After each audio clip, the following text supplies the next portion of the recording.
And if you go through this exercise whenever you are making investments, you'll be in a much better place, again, when it comes to being comfortable with what you're investing in. So the first one, and I've highlighted it right at the top, is your investment knowledge.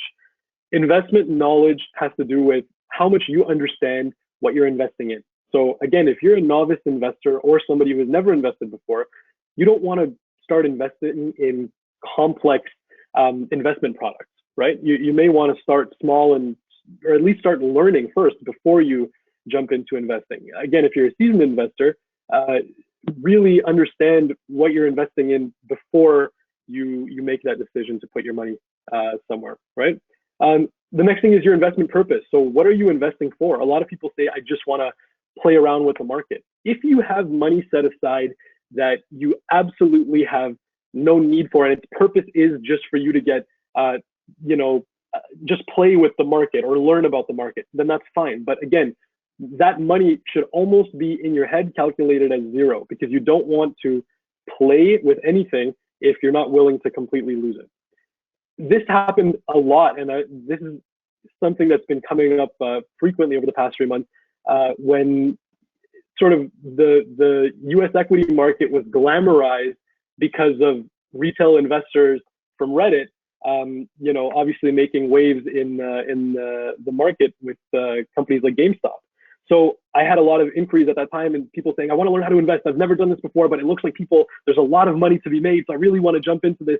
So again, that's not your ideal situation, because you're coming in with a lack of investment knowledge. You're also coming in with no real goal other than to make a lot of money and to become rich.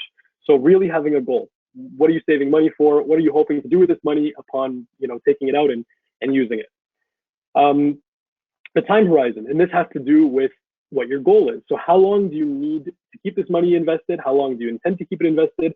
What situations could arise that would lead you to withdraw the funds earlier than that? So if you're saving for the purchase of a property, you may be putting a lot of money away to buy property. But what situations could come up in your life that would lead you to take that money out?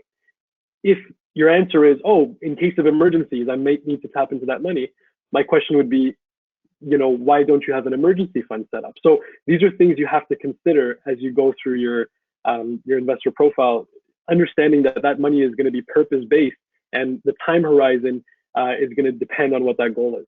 Again, saving for a property might be in the short term, saving for long-term retirement may be in the long term, depending on your age and the life stage that you're at. And the last thing is your risk tolerance. How much downside risk can you comfortably tolerate? And at what point would your investments cause you to lose sleep? Now, this applies not just to investments. It applies to so many aspects of personal finance. You do not want to put yourself in a position where you're going to be up every night because there's some sort of promise or some sort of hope that you're going to be making a lot of money. It is not worth the mental and physical health risks to elevate your investment portfolio or to try to make a lot of money. So focus on your risk tolerance.